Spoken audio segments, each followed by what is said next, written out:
Livro dos Juízes, capítulo de número 4, a partir do versículo de número 1. Vamos ler o capítulo inteiro, ok? Diz assim: Os filhos de Israel tornaram a fazer o que era mal perante o Senhor, depois de falecer Eude. E entregou-os o Senhor nas mãos de Jabim, rei de Canaã, que reinava em Azor. Sísera era o comandante do seu exército, o qual então habitava em Arosete-Agoim. Clamaram os filhos de Israel ao Senhor, porque Jabim tinha 900 carros de ferro, e por 20 anos oprimia duramente os filhos de Israel. Débora, profetisa, mulher de Lapidote, julgava a Israel naquele tempo. Ela atendia debaixo da palmeira de Débora, entre Ramá e Betel, na região montanhosa de Efraim. E os filhos de Israel subiam a ela a juízo. Mandou ela chamar a Baraque, filho de Abinoão, de Quedes, de Naftali, e disse-lhe: Porventura o Senhor, Deus de Israel, não deu ordem dizendo: Vai, e leva a gente ao monte Tabor, e toma contigo 10.000 homens dos filhos de Naftali e dos filhos de Zebulon, e farei ir a ti para o ribeiro de Quizon a Sísera, comandante do exército de Jabim, com seus carros e as suas tropas, e o darei nas tuas mãos. Então lhe disse Baraque: Se fores comigo, irei, porém se não fores comigo, não irei. Ela então respondeu: Certamente irei contigo, porém não será tua a honra de investida que empreendes, pois nas mãos de uma mulher o Senhor entregará a Sísera. E saiu Débora e se foi com Baraque para Quedes. Então Baraque convocou a Zebulon e a Naftali em Quedes, e com eles subiram 10.000 homens, e Débora também subiu com ele. Ora, Éber, queneu, se tinha apartado dos queneus, dos filhos de Obabe, sogro de Moisés, e havia armado as suas tendas até o carvalho de Zaanim, que está junto a Quedes. Anunciaram a Sísera que Baraque, filho de Abinoão, tinha subido ao monte Tabor. Sísera convocou todos os seus carros, 900 carros de ferro, e todo o povo que estava com ele, de Arosete-Agoim, para o ribeiro de Quizon. Então disse Débora a Baraque: Dispõe-te, porque este é o dia em que o Senhor entregou a Sísera nas tuas mãos. Porventura, o Senhor não saiu adiante de ti? Baraque, pois, desceu ao monte Tabor, e 10.000 homens após ele. E o Senhor derrotou a Sísera, e todos os seus carros, e a todo o seu exército a fio de espada, diante de Baraque. E Sísera saltou do carro e fugiu a pé. Mas Baraque perseguiu os carros e os exércitos até Arosete-Agoim, e todo o exército de Sísera caiu a fio de espada, sem escapar nenhum sequer. Porém, Sísera fugiu a pé para a tenda de Jael, mulher de Éber, queneu, porque havia paz entre Jabim, rei de Azor, e a casa de Éber, queneu. Saindo Jael ao encontro de Sísera, disse-lhe: Entra, senhor meu, entra na minha tenda, não temas. Retirou-se para a sua tenda, e ela pôs sobre ele uma coberta. Então ele lhe disse: Dá-me, peço-te, de beber um pouco de água, porque tenho sede. E ela abriu um odre de leite e deu-lhe de beber e o cobriu. E ele lhe disse mais: Põe-te à porta da tenda, e há de ser que se vier alguém te perguntar: Há aqui alguém? Responde: Não. Então Jael, mulher de Éber, tomou uma estaca da tenda e lançou a mão de um martelo e foi-se mansamente a ele. E lhe cravou a estaca na fronte, de sorte que penetrou na terra, estando ele em profundo sono, muito exausto, e assim morreu. E eis que, perseguindo Baraque a Sísera, Jael lhe saiu ao encontro e lhe disse: Vem, mostrar-te-ei o homem que procuras. Ele a seguiu, e eis que Sísera jazia morto, e a estaca na fonte. Assim Deus naquele dia humilhou a Jabim, rei de Canaã, diante dos filhos de Israel. E cada vez mais as mãos dos filhos de Israel prevaleciam contra Jabim, rei de Canaã, até que o exterminaram. Amém. Feche seus olhos comigo. Vamos orar. Senhor nosso Deus, nós queremos nessa noite, Pai, primeiramente, colocar diante do Senhor a nossa gratidão. Nós louvamos ao Senhor, Pai, pela oportunidade, pelo privilégio de estarmos aqui nessa noite buscando a Tua presença, ouvindo a Tua voz. Mas nós também queremos, ó Deus, entender esta palavra e entender o que o Senhor tem para a nossa vida.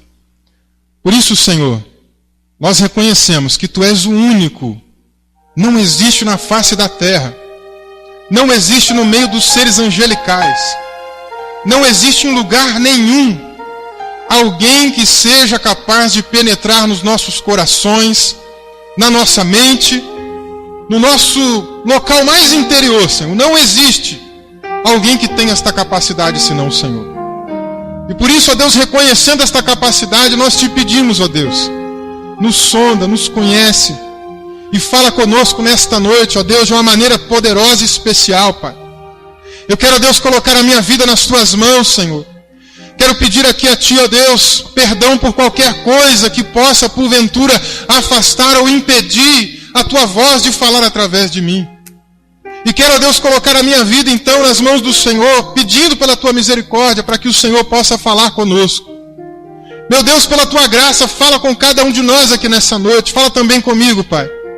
Que a Tua igreja seja edificada, que o Teu povo ouça a Tua voz. E que nós possamos sair daqui impactados e transformados pelo poder da Tua glória, Pai. É o que desde já nós oramos e agradecemos no nome santo de Jesus. Amém e amém. Glória a Deus. Você pode se assentar comigo mais uma vez, em nome de Jesus. Aliás, comigo não, que eu não vou sentar. Bem, amados, quem é que nunca ouviu falar aqui da história de Débora? Até as crianças aí provavelmente já ouviram falar na salinha, né? Então Débora é uma das personagens bíblicas que estão no hall das pessoas mais famosas e conhecidas, né, das Escrituras Sagradas. Mas a vida dessa mulher, ou a maneira como a Bíblia nos apresenta, um trecho da sua história, é algo maravilhoso. É algo que nos ensina grandes lições. Eu gostaria então de falar um pouco sobre essa mulher, mas também sobre o juiz daquela época, que era este homem que nós fizemos na leitura, cujo nome é Baraque. E não apenas Débora e Baraque, mas eu também quero mostrar para vocês a grande vitória que o Senhor deu a Israel no dia dessas duas pessoas importantes da história deste povo escolhido de Deus. Antes de mais nada, é preciso comentar aqui nessa noite com vocês que nós fizemos a leitura então do livro dos Juízes. O livro dos Juízes, ele traz para a gente o período da história em que viveram as pessoas depois de Josué, até mais ou menos chegando na época de Samuel. Então, este livro provavelmente tenha sido escrito até mesmo nos dias do profeta Samuel. Como é que nós sabemos disso? Porque ele vai nos trazer algumas informações. E vai dizer que na época em que não havia rei, e vai dizer algumas outras informações que já estão mais dentro da época da monarquia, dos reis de Israel. Então nós sabemos que esse livro foi escrito posteriormente, um pouquinho depois, ou talvez até mesmo na mesma época de Samuel. E há inclusive uma teoria de que o próprio Samuel seja um dos autores desse livro, se não até o autor deste livro. Por que esse livro foi escrito então? Porque o povo judeu sempre foi muito cuidadoso com a sua história. Eles não gostam de deixar lacunas, buracos no meio da sua história. E como nós temos então a história deles sendo narrada desde a criação até os dias de Josué, e aí de Josué a gente tem um salto até a transição para a monarquia, fica um buraco ali de mais ou menos 500 anos. Para não ficar esse buraco, alguém resolveu escrever então a história dos juízes. E aí então nós temos esse livro em mãos. Um período que nós também chamamos de teocracia. Por que teocracia? Porque não havia um rei, uma pessoa humana que centralizava o poder. Quem governava este povo então? O próprio Deus. Daí o termo teocracia, governo de Deus. Bem, o livro dos Juízes vai contar para nós sobre 12 juízes. Sobre 12 pessoas que lideraram, em algum momento da história do povo de Israel, a libertação deste povo. Porque os juízes também não eram líderes que governavam toda a nação, não. Como esses juízes apareciam? Quando o povo de Israel estava enfrentando algum cativeiro, quando eles estavam enfrentando algum momento de luta, de opressão, Eles clamavam ao Senhor e o Senhor levantava um juiz. A palavra juiz no hebraico significa libertador. Então Deus levantava um libertador para que fizesse com que o povo então saísse de determinada opressão e escravidão temporária.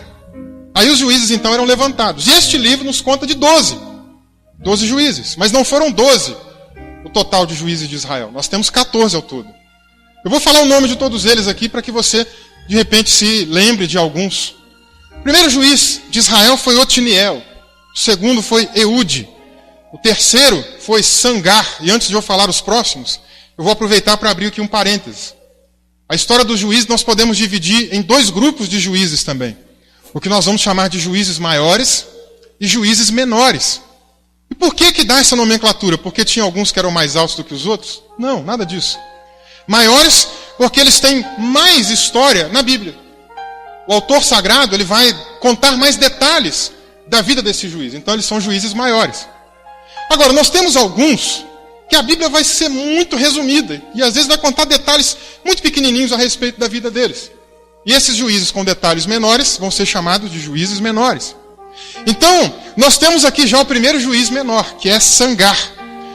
O quarto juiz de Israel foi Baraque, que é o que nós estamos meditando nessa noite. Daqui a pouco eu vou voltar nele. Quinto juiz foi Gideão. O sexto juiz e o segundo juiz menor foi Tolá. O sétimo juiz e terceiro menor foi Jair. O oitavo juiz foi Jefté, que nós também sabemos bastante sobre ele aqui na Escritura. O nono juiz e agora quarto dos juízes menores foi Ibzan. O 10º juiz foi Elon, e junto com Abdon, que é o 11º, são os quinto e sexto juízes menores. E aí nós temos então o último juiz narrado no livro dos juízes, que é Sansão. E aí termina então a história do livro dos juízes. E depois vai ter 2 apêndices contando alguma coisinha sobre algumas atrocidades que aconteceram naquela época, como uma mulher que foi estuprada e um homem que resolveu ser sacerdote por conta própria.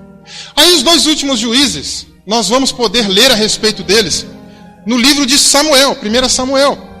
E quem são esses 2 últimos juízes? O primeiro deles é Eli, que nós meditamos aqui semana passada. E o último deles, então, é Samuel, o último juiz da história do povo de Israel. Mas, meus irmãos, estes juízes, então, eles eram sempre levantados para trazer libertação para este povo. E é o que nós vamos começar a ver aqui no capítulo 4, já nos seus primeiros versículos.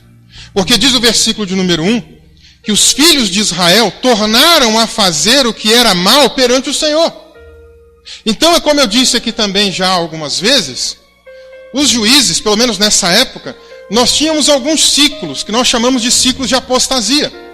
No livro dos juízes são 7 ao todo, onde o povo está bem, esquece de Deus, clamam ao Senhor, aí no meio do momento de esquecimento deles, o Senhor envia alguém para oprimi-los, aí eles oram ao Senhor, o Senhor levanta o libertador. Então nós estamos em mais um desses ciclos aqui agora, né? Está acontecendo isso. Os filhos de Israel voltam a fazer o que é mal perante o Senhor, um pouco depois de morrer um dos juízes que nós fizemos aqui a leitura, cujo nome é Eude. E o que o versículo 2 diz para a gente então? Entregou-os o Senhor nas mãos de Jabim, rei de Canaã, que reinava em Azor. Então, é preciso nós já iniciarmos aqui nessa mensagem uma aplicação muito importante para a nossa vida. O povo de Israel estava fazendo o que era mal aos olhos do Senhor. Muitas vezes, irmãos, nós cometemos certas práticas que aos nossos olhos não tem problema nenhum. Muitas vezes nós imaginamos que certas coisas não têm nada a ver. Mas antes de pensarmos que algo não tem nada a ver, nós precisamos primeiro consultar na palavra de Deus se isso de fato não tem nada a ver. Porque, de acordo com o proverbista, lá no livro de Provérbios, capítulo 14, versículo 12, há coisas que para a nossa vida, para o caminho do homem, parecem bons. Mas o proverbista deixa claro que o final desse caminho, que aos nossos olhos parece bom, o final desse caminho é de morte e destruição. Há coisas então para nós que nós pensamos, isso aí não tem problema algum. Nós às vezes olhamos determinadas práticas e pensamos, isso aqui não tem nenhum problema. Mas nós precisamos começar a pensar com a mente de Deus. Nós precisamos começar a ver com os olhos de Deus. Nós precisamos ouvir com os ouvidos do Senhor. Aliás, tem até um louvor, se não me engano, é a Nívia Soares quem canta, a Flauzina pode me confirmar, que eu lembro que ela gostava desse louvor. É aquele, abre os meus olhos, eu quero ver, abre os meus ouvidos, eu quero ouvir. É a Nívia mesmo, né? E esse louvor é bem interessante, porque a letra dessa canção, ela está expressando exatamente esta verdade. Nós precisamos passar a enxergar com os olhos de Deus. Às vezes nós olhamos certas coisas que nós fazemos, pensando, isso aqui não tem problema nenhum. Mas, meu irmão, vá conferir na Bíblia primeiro. Vá dar uma confirmação na Escritura Sagrada para ver se de fato não tem nada a ver, ou se realmente é algo que Deus abomina. Pode ser que aos nossos olhos não tenha problema, mas aos olhos de Deus tem. E há coisas que muitas vezes a gente nem entende por que tem alguma coisa a ver, mas tem. Quer ver um exemplo? No livro de Atos dos Apóstolos, o povo de Deus estava arrumando ali uma briga por causa dos judeus que tinham se convertido ao Evangelho. E houve uma controvérsia dentro da igreja. Os judeus diziam que o povo gentio deveria se circuncidar. Eles deveriam também guardar a lei de Moisés, guardar o sábado e fazer uma série de outras coisas. E aí então o povo de Deus se reuniu e fez um concílio. Ficou conhecido como o Concílio de Jerusalém. E naquela reunião, quando os apóstolos, os presbíteros, os anciãos da igreja se reuniram, eles então chegaram a uma decisão. E eles falaram o seguinte, olha, vamos mandar uma carta para todas as pessoas, mostrando que nós decidimos nessa reunião a respeito dos gentios. Diga para eles que pareceu bem para nós e ao Espírito Santo, que eles se abstenham de 4 coisas. Que eles se abstenham da prostituição, que eles se abstenham dos ídolos, que eles se abstenham da carne sufocada e que eles se abstenham também de comer o sangue. Tá, para nós hoje pode parecer insignificante deixar de comer sangue. Pode parecer uma coisa insignificante. Talvez você aí mesmo já tenha comido ou goste ainda de comer um frango ao molho pardo. Ou goste de comer aquele negócio que faz com o sangue do porco, é isso? Chouriço. Talvez você goste. Eu não sei a razão, irmão. Você vai me perguntar depois do culto, eu vou sentar contigo e a minha resposta vai ser para você. Eu não sei por que Deus determinou isso. Mas a mesma Bíblia também me diz que é melhor obedecer do que sacrificar. Eu não sei a razão, mas Ele determinou. E eu prefiro então obedecer o que Deus está me dizendo.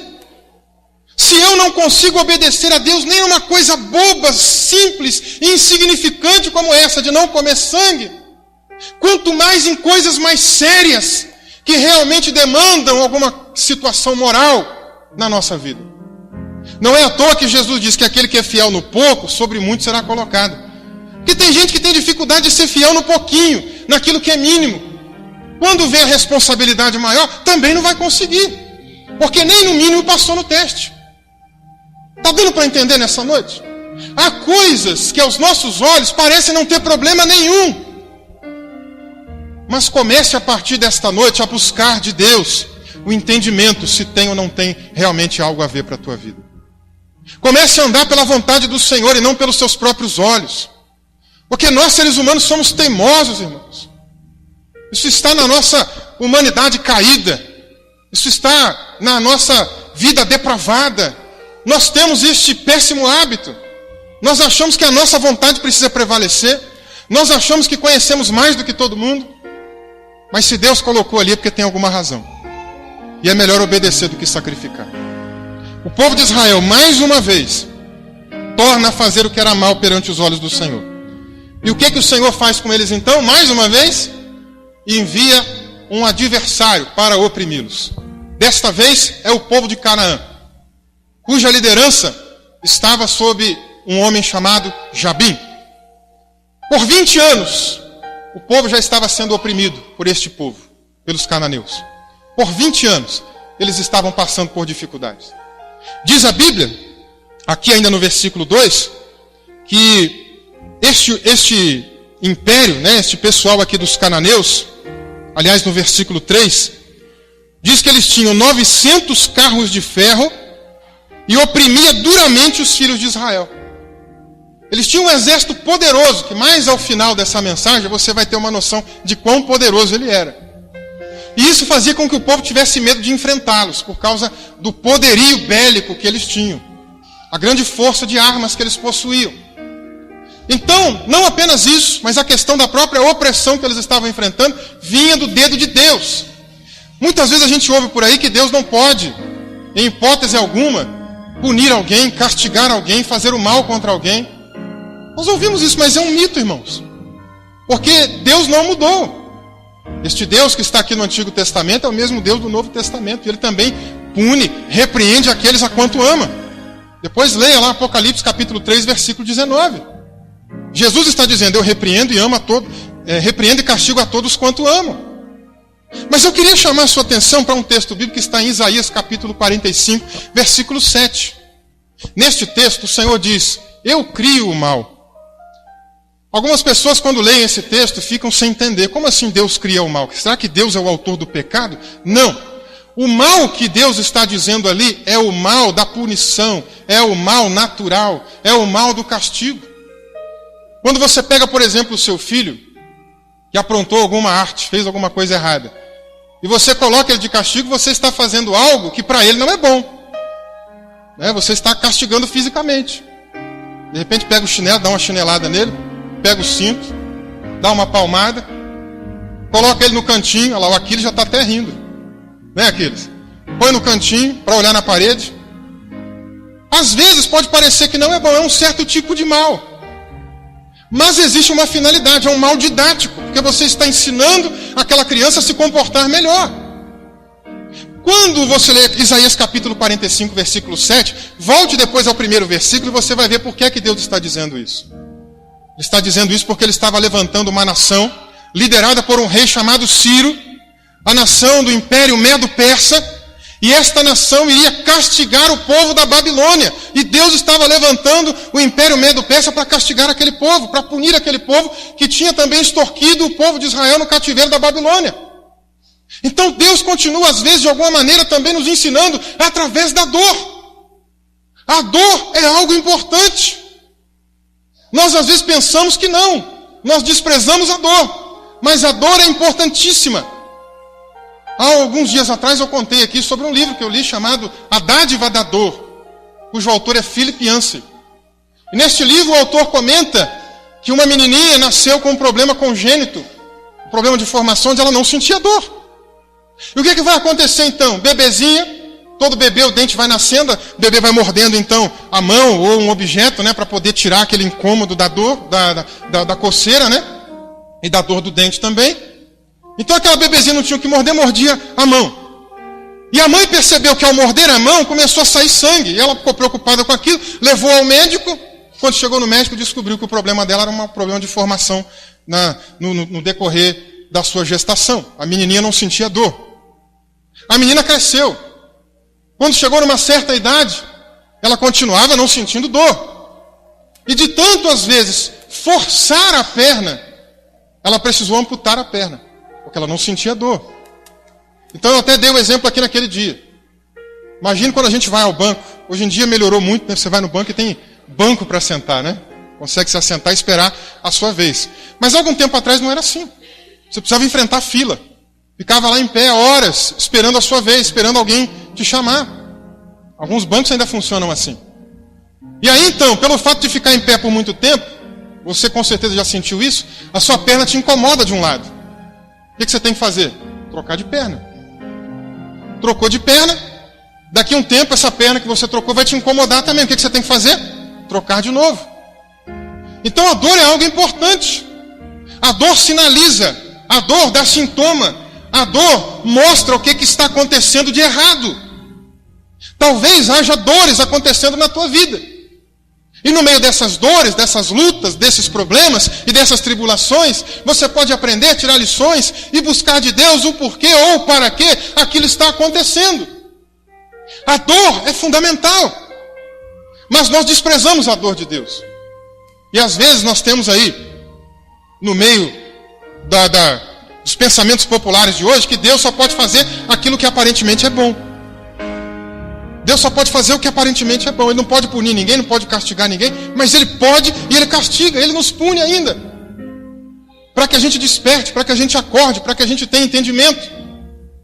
No livro de Amós, no capítulo 4, se você ler todo o capítulo, você vai ver que Deus está fazendo a mesma coisa com Israel. E Deus está fazendo o que com aquele povo? Olha, eu estou mandando doenças aí para ver se alguém se converte e me busca. Eu estou mandando aí para vocês perseguições de guerra para ver se alguém se converte e me busca. Eu estou enviando aí para vocês a seca, a fome. Eu estou enviando pestilência nas plantações. Eu estou fazendo chover numa cidade, na outra não, para ver se vocês se arrependem, se convertem e me buscam. Trazendo isso para a nossa linguagem popular, nada mais, nada menos do que estava acontecendo ali naquele contexto é o que a gente costuma dizer aqui. Se não vem pelo amor, vem pela dor. Então muitas vezes Deus usa a dor, o sofrimento, os problemas, para nos atrair para a presença dEle. Então se você estiver passando pela dor, dê glória a Deus. Porque nesta ocasião aqui especificamente, Deus usou a dor, da opressão, do cativeiro, que o pessoal de Israel estava enfrentando em Canaã, para que eles buscassem ao Senhor. E deu certo, viu? Deu certo, porque no versículo 3 diz assim: clamaram os filhos de Israel ao Senhor. Por que eles clamaram ao Senhor? Diz aí a continuação: porque Jabim tinha 900 carros de ferro, e por 20 anos oprimia duramente os filhos de Israel. Eles buscaram ao Senhor porque estavam no meio de uma aflição muito grande. Eles buscaram ao Senhor porque eles viram que era impossível eles sozinhos se levantarem, se organizarem, confeccionarem um exército e batalharem contra o povo de Canaã. Era impossível, não havia possibilidade. Vendo a impossibilidade e não aguentando mais o cativeiro, clamaram ao Senhor. E o que o Senhor fez então? Ele vai levantar aqui um juiz. Ele levantou um juiz. O nome desse juiz não é Débora, não seria juíza. O nome desse juiz é Baraque. Aliás, Débora nem era juíza. Débora era profetisa. E eu quero começar falando aqui sobre ela primeiro. Versículo 4 diz assim: Débora, profetisa, mulher de Lapidote, julgava Israel naquele tempo. E aí eu vou chegar no julgava daqui a pouco, você vai entender porque eu acabei de dizer que ela não era juíza. E você vai compreender comigo nessa noite. Primeiramente eu quero trazer aqui algumas informações sobre essa mulher, sobre Débora. Débora, então, diz o texto aqui, certa mulher chamada Débora. Certa mulher no hebraico significa uma mulher qualquer, que Deus também tinha levantado naqueles dias para trazer a sua palavra para o seu povo. Certa mulher chamada Débora. Ela não tinha nada de especial, ela não tinha nada de diferente, ela não era uma pessoa rica, ela não era uma pessoa com uma personalidade carismática, ela não era uma pessoa tão querida que tinha atributos que sobressaíam sobre o restante da população. Não, era uma pessoa comum. E por que essa informação é importante? Porque às vezes, irmãos, nós ficamos com medo. Nós pensamos que Deus só quer usar aquelas pessoas que têm algo de especial. E não, certa mulher, uma mulher comum chamada Débora, foi uma mulher escolhida por Deus para atuar naquele tempo em que o povo de Israel estava vivendo no cativeiro dos cananeus. Aqui no nosso meio também há certas mulheres e certos homens, pessoas comuns, mas que Deus pode usar na nossa geração, que Deus pode usar neste tempo. E que não adianta nós levantarmos desculpas para Deus e dizer: mas Senhor, não sei falar, Senhor, não tenho estudo, Senhor, não tenho diploma, Senhor, não tenho dinheiro, Senhor, não tenho riqueza, Senhor, não tenho um terno, Senhor, não tenho uma gravata. Não adianta. Porque seja você um homem comum ou uma mulher comum, Deus pode usar você do jeito que você é. Não há necessidade para estabelecermos nenhuma desculpa nas mãos de Deus. Se Ele quiser te usar, Ele vai usar você do jeito que você é. Um homem comum e uma mulher comum. Certa mulher, Débora, profetiza, ou seja, alguém que exercia a responsabilidade de representar Deus diante dos homens, alguém que tinha uma palavra inspirada por Deus para trazer para as pessoas, para mostrar para elas onde elas precisavam se consertar, exercia esse ministério, exercia este ofício. Débora, então, era uma profetisa. E nós temos na Bíblia diversas outras mulheres que também atuaram como profetisas. Por exemplo, nós temos a irmã de Moisés, Miriam. Em Êxodo capítulo 15, verso 20, ela é chamada de profetisa. Nós temos uma mulher chamada Uda, que está no segundo livro dos reis de Israel, capítulo 22 e versículo 14. Nós temos a esposa de Isaías. O profeta Isaías também tinha uma esposa que era profetisa. E você pode ler sobre isso em Isaías capítulo 8, versículo 3. Chegando no Novo Testamento, nós temos, por exemplo, uma mulher chamada Ana, que viveu na transição da antiga para a nova aliança. E você vai encontrar sobre Ana em Lucas capítulo 2, versículo 36. E já no livro de Atos dos Apóstolos, nós temos aí também as 4 filhas de Filipe, que está em Atos capítulo 21, versículo 9. As mulheres sempre exerceram um papel de certa importância no meio do povo. Mas não tinham um papel de liderança até então. E esse era um dos calcanhares de Aquiles desta mulher aqui chamada Débora. E onde nós vamos falar sobre isso? Diz aí que Débora era profetisa e também era esposa de um homem chamado Lapidote. E por que a Bíblia faz questão de dizer que ela era casada então com este homem? Para mostrar que era uma mulher. E mulher não poderia exercer papel de liderança naquele tempo. Não existia papel de liderança feminina. E aí uma coisa curiosa, se você for voltar em todos os juízes maiores, aqueles juízes que eu disse que tem mais história sobre eles na Bíblia, você vai perceber comigo que todos eles tinham um calcanhar de Aquiles. Todos eles tinham um problema, todos eles tinham um porém. Só para você saber aqui rapidinho. Otiniel era o filho mais novo. Normalmente quem tinha prestígio era o primogênito. Eude era canhoto. E normalmente quando se falava de canhoto era por 2 razões. Ou porque tinha uma boa precisão, uma mira muito boa, ou porque realmente tinha alguma desqualificação para algum ofício, para algum trabalho. Eude então é destacado como sendo alguém canhoto, aí no livro dos Juízes. Gideão fazia parte da tribo menos importante do povo de Israel. Jefté era filho de uma prostituta. Sansão era nazireu, não podia tocar em cadáver. Como é que ele ia libertar o povo se ele não podia tocar em cadáver? Então nós podemos observar que todos esses juízes maiores tinham um porém, tinham um problema, tinham um aparente defeito. E nós tínhamos agora também aqui uma pessoa com defeito, que não podia exercer liderança. Quem era essa pessoa? Uma mulher, esposa de Lapidote. Não podia exercer liderança no meio do povo de Israel. Será que você também tem alguma situação aí que é um calcanhar de Aquiles na tua vida? Será que você também tem alguma situação na tua vida que impede você, que torna impeditivo você atuar na obra de Deus? Pode parecer que aos meus olhos é aos seus olhos, sim. Mas a nossa Bíblia diz que Deus usa as coisas loucas deste mundo para confundir as sábias. Talvez a gente olhe para vocês, ou alguém olhe para a tua vida e pense, você não sabe nem falar, como é que você vai pregar? Deus pode levantar você para pregar, sim. Ele abriu até a boca de uma jumenta. Nós às vezes nós começamos a colocar dificuldades, irmãos, barreiras para que Deus nos use. Como Moisés fez diversas vezes, quando Deus o chamou. E Moisés inventou umas 7 desculpas para Deus.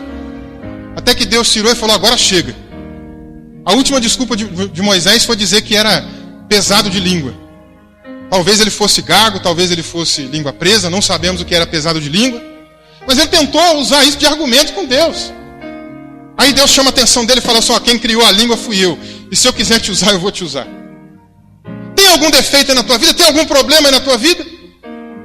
Nós vimos aqui de um juiz que era filho de prostituta. Talvez você olhe para a sua família e pense, que é isso? A minha família é uma família de má fama, a minha família teve problema no passado. Quem sou eu para ser usado por Deus? Deus pode levantar você de onde você menos imagina e usá-lo nesta grande obra. Qual era a sua desculpa mesmo? Deixa Deus te usar. Estamos então falando de uma mulher, de certa mulher, chamada Débora, profetisa e mulher de Lapidote, que julgava os filhos de Israel. Mas eu disse que ela não era juíza. E não era. Porque Deus é quem levantava os juízes. E eu quero ler aqui alguns textos com você. Juízes, capítulo 3, versículo 15. Diz que o Senhor suscitou um libertador. Eude, homem canhoto. Quem suscitou este libertador, este juiz? O Senhor. Se você for comigo, agora, no capítulo 6, e versículo 14, você vai ver comigo que então se virou o Senhor para ele, neste caso Gideão, e disse, vai nessa tua força e livra Israel das mãos dos midianitas. Porventura não te enviei eu? Deus está dizendo para Gideão, olha, eu estou te levantando, eu estou te enviando, sou eu que estou mandando você ir. Quem levantou Gideão? Deus. Capítulo 11, versículo 29. Vamos ver o que diz. Então o Espírito do Senhor veio sobre Jefté, e atravessando este por Gileade, Manassés passou até Mispa e Gileade, e de Mispa de Gileade passou contra os filhos de Amon. Então, quem veio sobre Jefté? O Espírito do Senhor, capacitando para que ele tivesse uma grande vitória contra os seus adversários. Juízes, capítulo 13 agora, versículo 3 até o 5, diz assim: E apareceu o anjo do Senhor a esta mulher e lhe disse: Eis que és estéril e nunca tiveste filho, porém conceberás e darás à luz um filho. Agora, pois, guarda-te, não bebas vinho ou bebida forte, nem comas coisa imunda, porque eis que tu conceberás e darás à luz um filho, sobre cuja cabeça não passará navalha, porque o menino será nazireu consagrado a Deus desde o ventre da sua mãe, e ele começará a livrar a Israel do poder dos filisteus. Então, claramente, aqui também mostra que o Senhor está escolhendo Sansão para esta obra. Mas vamos ver sobre Débora, o que ela mesma vai dizer sobre si. Juízes capítulo 5, no cântico de Débora e de Baraque. Juízes capítulo 5, versículo 4.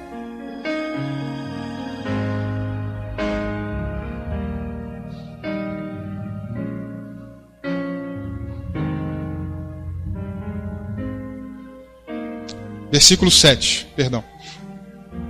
Acharam? Aliás, volte comigo no versículo 6 para você entender o que Débora está dizendo aqui, que é muito importante isso daqui. Diz assim o verso 6: Nos dias de Sangar, filho de Anate, nos dias de Jael, cessaram as caravanas, e os viajantes tomaram desvios tortuosos. Ficaram desertas as aldeias em Israel. Repousaram, até que eu, Débora, me levantei-me por mãe em Israel. Quem levantou Débora? Ela mesma se levantou. E por que ela mesma se levantou? Desculpe a expressão, mas tinha um bando de frouxo no meio do povo de Israel. Se a gente voltou no versículo 6, foi para mostrar isso. No meio do povo de Israel havia um cenário de muita violência. Havia um cenário de dificuldade para você sair do lado de fora da sua casa. A violência estava tão grande que todo mundo queria ficar quietinho dentro de casa. Baraque tinha medo. Baraque, que era o juiz que Deus levantou, estava com medo também de enfrentar o exército dos cananeus, e Deus já tinha chamado ele para isso. Mas ele era medroso, covarde, como os homens da sua época também eram. Então Débora se levanta. Débora é uma mulher corajosa. Débora é uma mulher que se põe à frente. Débora é uma mulher destemida. Débora é uma mulher que vai adiante, não tem medo das críticas, não tem medo da oposição, não tem medo do que vão falar, não tem medo do que está acontecendo, ao contrário dos homens da sua época. Tem até um artigo de um homem chamado Clarence Bowman, um estudioso aí do livro dos Juízes. O nome de um artigo dele é o seguinte, veja comigo: Débora, um exemplo para as mulheres ou constrangimento para os homens? Débora não é só um exemplo para as mulheres. Débora constrange os varões daquele tempo e dos tempos de hoje. Nunca se viu tantas mulheres trabalhando tanto na obra de Deus como hoje em dia, irmãos. Porque está cheio de homem com medo de colocar a mão na massa e fazer a obra do Senhor. Quantas vezes já precisei de obreiro aqui nesta igreja? Prega na quarta, prega no culto tal, prega em tal lugar. E o homem fala: não, eu não consigo, eu não tenho capacidade, eu não sei, eu não consigo falar. Mas há muitas mulheres aqui que, se eu desafiasse, pregariam, falariam. Então Débora ainda hoje repercute nos nossos dias. Porque se naqueles dias tinha covardes, tinha homens ficando com medo, hoje também temos. Hoje também temos um monte de gente com medo de colocar a cara na frente e falar: eu vou fazer esta obra. Muita gente com medo de ser criticado. Muita gente com medo de: se eu fizer isso, o que vão falar de mim? Se eu falar tal coisa, o que é que vão... Meus irmãos, nós não podemos ter medo. Não é à toa que a Bíblia diz que os covardes ficarão de fora. Inclusive, algumas traduções dizem tímidos, né? Mas não é tímido daquela pessoa que tem vergonha de falar, não. É a pessoa que é covarde. E nós precisamos sair desse momento de covardia, colocar a nossa cara na frente e fazer a obra de Deus. Para julgar, para falar mal de você, sempre vai ter. Sempre vai ter. Já estou aqui como pastor dessa igreja há praticamente 5 anos. Eu vou dizer para vocês acham que o meu ministério é só construído de elogios? Vocês acham que o meu ministério é só de tapinha nas costas? Vocês acham que o meu ministério, muitas vezes quando eu termino a mensagem, vem pessoas dizendo: olha que palavra abençoada? Não, já ouvi muitas vezes críticas também das mensagens.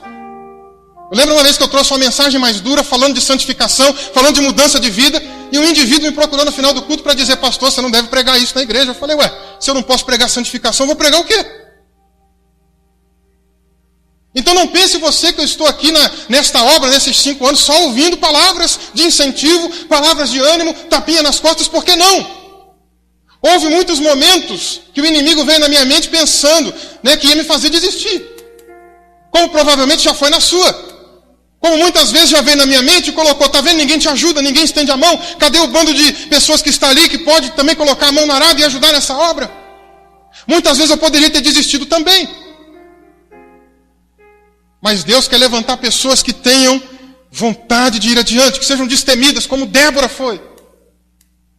Deus não quer tímidos na sua obra. E é por isso que nos dias de Gideão ficou apenas com 300. Porque os tímidos, os covardes, ficou tudo para trás também. Gideão saiu com mais de 30 mil homens. Só foi ficando. Dos 30 e tantos mil, só sobraram 300 soldados no seu exército. Milhares de anos se passaram, mas hoje está a mesma coisa. Nós estamos precisando de homens e mulheres destemidos, que querem fazer a obra de Deus. Não tem medo se alguém vai criticar, se alguém vai falar mal, se alguém vai rir, se o mundo lá fora vai criticar também. Não. Estamos aqui para agradar ao Senhor e fazer a obra dele. Eu quero que você entenda uma coisa nessa noite. Se eu estivesse aqui, irmãos, se eu estivesse aqui para agradar a homens, eu já tinha desistido. Já tinha desistido, porque sempre tem uma meia dúzia ou até mais que a gente nunca vai conseguir agradar. Não tem aquela foto que o pessoal joga no Facebook direto? Uma fila para gente que quer trabalhar na obra de Deus. Aquela fila tem quantos? 1, 2, 3 pessoas no máximo. E tem uma outra fila enorme de gente para criticar, para falar mal, para reclamar, mas para colocar a mão no arado está difícil, irmãos. Até Jesus passou por esse problema. Se ele, que é o mestre, passou, eu não vou passar. Um dia Jesus está lá com aquela grande multidão, ele olha para um lado, olha para o outro, aquele monte de gente, multidões que seguiam Jesus, carentes, famintas de Deus. Ele olha ao seu redor, olha de um lado 6 homens, olha do outro mais 6 homens. Sabe o que ele diz? Grande é a seara, grande é a colheita, mas poucos são os trabalhadores. Poucos ainda são os trabalhadores hoje. Porque muitos ainda estão se acovardando. Será que Débora é só um exemplo para as mulheres? Será que Débora é aquela mulher que a gente só vai pregar no culto das mulheres, no dia das mães? Aliás, dia das mães não serve porque ela não fala que teve filhos aqui, né? Mas será que Débora é só esse modelo para as mulheres? Não. Débora é modelo para os homens. Débora é alguém que deve nos deixar constrangidos. E mostrar para a gente, olha, eu preciso realmente me consertar com Deus e me colocar à disposição dessa grande obra do Senhor. Débora é um modelo para isso também. Mas o que acontece então, irmãos? Eu disse aqui que Débora se levanta. Diz aqui o versículo 5, que ela atendia debaixo da palmeira de Débora, entre Ramá e Betel, na região montanhosa de Efraim. E os filhos de Israel subiam a ela em juízo. Débora era alguém então que julgava, não no sentido de ser uma libertadora. Por isso que eu disse que ela não era juíza. Julgava de que forma? Dava conselhos. Era uma conselheira. Então pessoas iam para lá para pedir conselhos para ela. Débora, meu casamento está com esse problema. O que você acha que eu devo fazer? E Débora, como era uma profetisa, olha, vamos orar. E aí então Deus poderia de repente trazer uma resposta para ela e mostrar, olha, você precisa ser assim, assim no seu casamento. Muitas vezes Deus usa aqui a vida de quem está pregando para trazer resposta para a tua vida. Agora, o que você faz com essa resposta, aí é questão pessoal tua. Nós temos essa responsabilidade. Muitas vezes eu penso aqui que eu estou jogando conversa fora. Não estou, irmãos. Esses dias eu estava em Campinas, lá na faculdade, me convidaram para pregar no intervalo das aulas. 5 minutos para pregar. Vocês já viram o tempo que eu prego, né? 5 minutos, eu falei, e agora?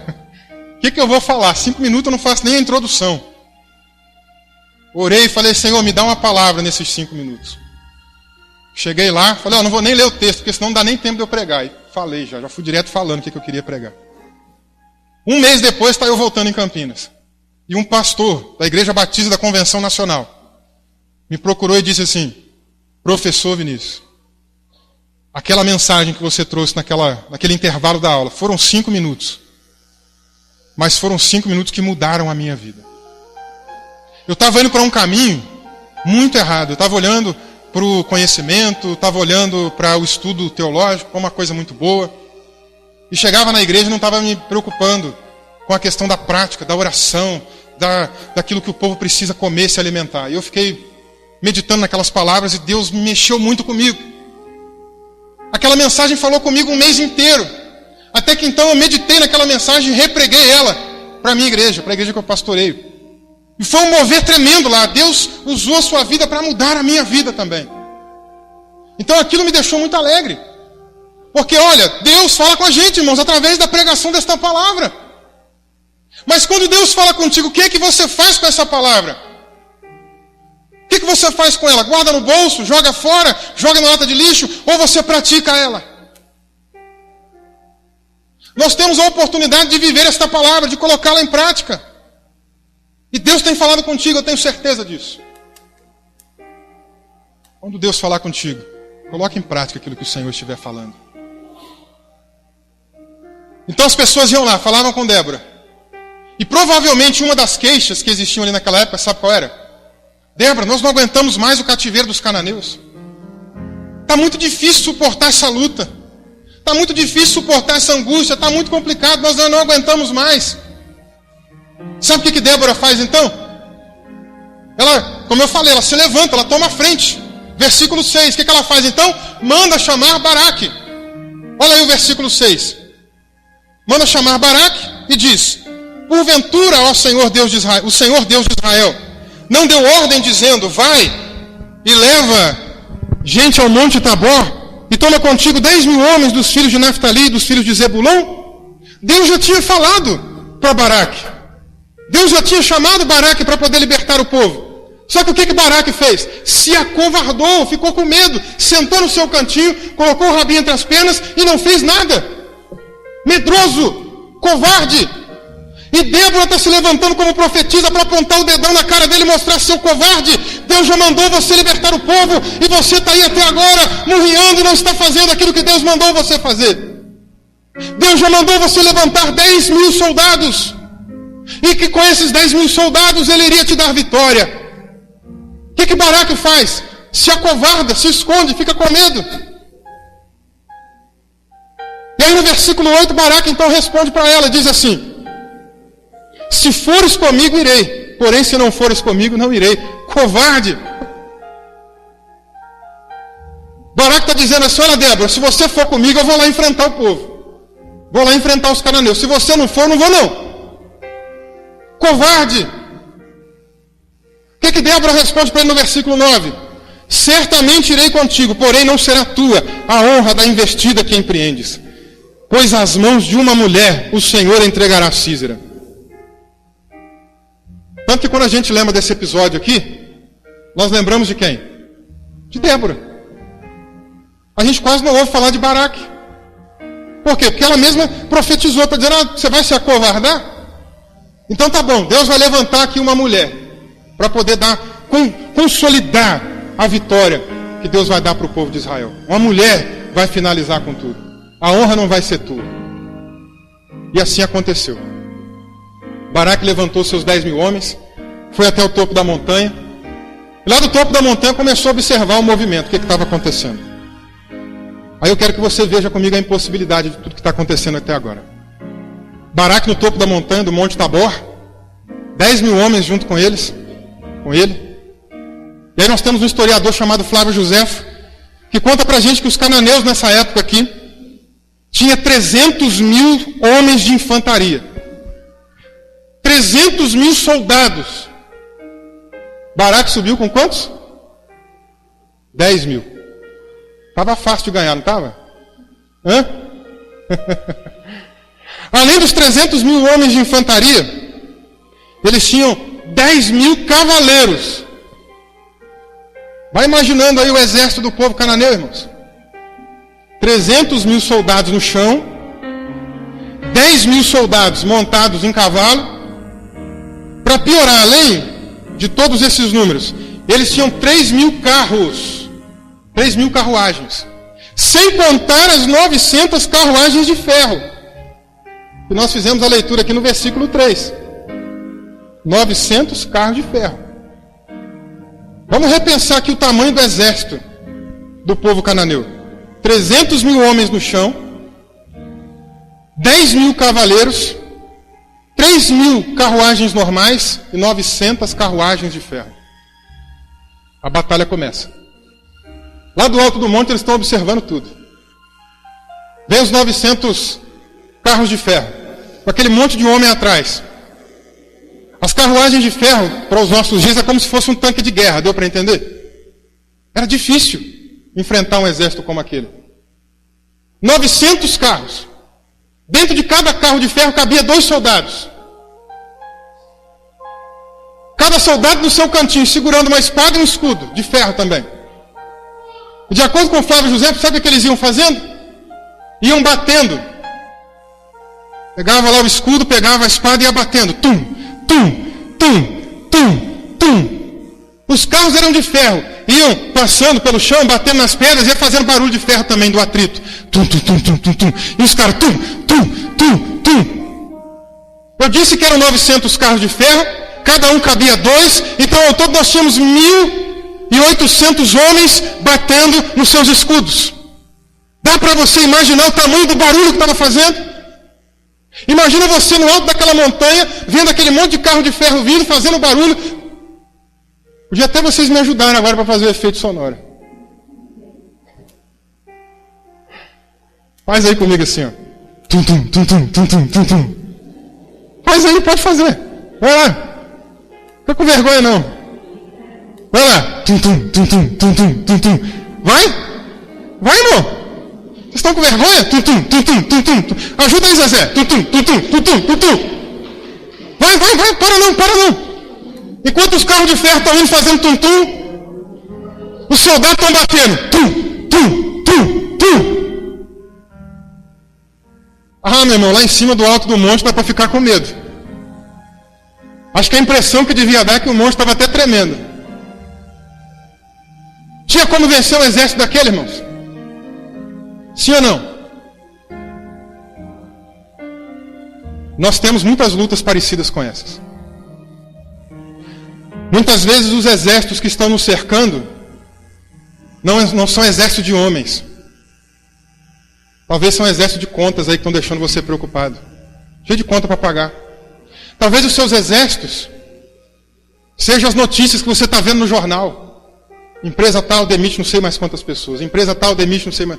E aí você fica preocupado, aflito com aquilo. Talvez os seus exércitos sejam demônios que têm rodeado a sua mente para lançar pensamento de derrota e de desistência na tua vida. E às vezes parece como aqueles carros de ferro que vai passando e como aqueles soldados batendo e faz muito barulho e faz muita coisa para tentar te assustar. Muitas vezes a estratégia do inimigo é essa, é fazer barulho, é fazer com que você fique com medo das palavras dele, dos gritos que ele faz. Não é à toa que o apóstolo Pedro diz que Satanás é como um leão que anda em derredor buscando a quem possa tragar. É como um leão. Tem hora que ele fica tentando rugir de longe, dando uma de bravo, dando uma de forte, dando uma de muito mais experiente e mais inteligente que você. Mas olha só, enquanto ele está rugindo, você tem que entender que tem um verdadeiro leão ao teu lado. E que quando esse leão ruge, irmão, não tem ninguém que pode ficar de pé na presença dele. Era a razão para ficar com medo mesmo aqui. Aquele monte de carro de ferro vindo, aquele monte de soldado chegando. Aí de repente acontece um milagre. O milagre não está aqui no capítulo 4, não. Está no capítulo 5. Vai comigo aí. Capítulo 5, versículo 4. Aqui é depois que eles já ganharam, depois que já acabou a guerra, depois que eles já estão cantando o cântico da vitória. Capítulo 5, versículo 4. Saindo tu, ó Senhor de Seir, marchando, desde o campo de Edom a terra estremeceu. Os céus, e que diz aí? Gotejaram. Sim, até as nuvens gotejaram águas. Segura aí. Vamos agora ao versículo 19. Chegou aí, capítulo 5, versículo 19. Veja o que mais aconteceu naquela batalha. Vieram reis e pelejaram. Pelejaram os reis de Canaã em Tanaque, junto às águas de Megido. Megido era uma região de Canaã. Porém não levaram nenhum despojo de prata. Desde os céus pelejaram as estrelas contra Císera. Desde a sua órbita o fizeram. O ribeiro de Quizon os arrastou. Quizon, o ribeiro das batalhas. Avante, ó minha alma, firme. Então as unhas dos cavalos socavam pelo galopar, o galopar dos seus guerreiros. Sabe o que aconteceu lá naquele dia então? O exército de Baraque, lá no alto da montanha, observando o exército de Canaã chegando, aquele monte de carro de ferro. E o que começou a acontecer? Começou a chover. Começou a cair água. Está aqui no versículo 4 que a gente leu. O céu começou a gotejar. Talvez eles olharam, essa é uma chuvinha de nada, vamos embora para a guerra. Quando eles chegaram lá, diz aqui o versículo mais adiante que a gente leu, o versículo 19, que os reis foram contra ele, mas não conseguiram levar nenhuma prata de despojo, porque perderam a batalha. E no versículo 20 diz que os céus pelejaram. As estrelas estavam no meio da guerra. O que ele está querendo dizer? Já viu quando vai chover? Você olha para o céu à noite, cadê as estrelas? Está tudo nublado, você não consegue ver estrela. Até os céus pelejaram contra o exército de Císera. Nublou tudo, fechou o tempo, ficou tudo escuro. Começou a cair uma chuva torrente. O rio de Quizon, que fazia parte da região onde eles estavam enfrentando a batalha, alagou, encheu, deu uma enchente. O que começou a acontecer com os montes de cavaleiro, de cavalo, que estava levando aquelas carruagens de ferro, as outras carruagens normais? O que começou a acontecer? Está aí no versículo de número 22. Então as unhas dos cavalos socavam pelo galopar, o galopar dos seus guerreiros. Versículo 21. O ribeiro Quizon os arrastou. Deu enchente, os cavalos não tinham mais para onde ir, começaram a pisar no meio do barro, da lama, começaram a cair, a enchente levou todo mundo, e foi uma grande vitória que o Senhor Deus deu para eles diretamente. Lá do alto do monte. Imagina você olhando lá para baixo, 10 mil soldados que você tem, e olha lá para frente, e mais de 300 mil pessoas vindo ao seu encontro. Ah, meu irmão, ia dar frio na barriga. Não só frio na barriga, talvez ia dar dor de barriga mesmo. Você ia querer desistir na hora, não ia? Eu também. Se não é a força do Senhor na vida da gente numa hora dessa, a gente não consegue enfrentar o adversário. Tem adversários aí na tua vida? Tem? Mas o Senhor dos exércitos continua pelejando por nós. A maioria dos homens morreram ali. A maioria dos adversários de Canaã morreram. Aí então, Baraque desce a montanha e vai atrás do general dos cananeus, que é Císera. Conforme ele vai correndo atrás de Císera, ele entra num outro vilarejo, encontra com uma mulher. A mulher fala com ele, não, entra aqui, vem cá, vou te esconder. Mulher chamada Jael. Ele entra, ele está com sede, cansado, correndo muito tempo, vamos dar um pouco d'água. Não, tá bom, deita ali que eu vou te dar água. Ele deita, ela leva um pouquinho de leite para ele, pode tomar, ele toma o leite quentinho, talvez ensopado pela água, se cobre, cansado e dorme. Enquanto ele está dormindo, Jael vai lá, pega uma estaca, põe na cabeça dele, tum, mata o general dos cananeus. E aí, mais uma vez, Baraque não é honrado aqui nessa batalha. Quem é honrado é uma mulher. Talvez haja exércitos pelejando contra a tua vida.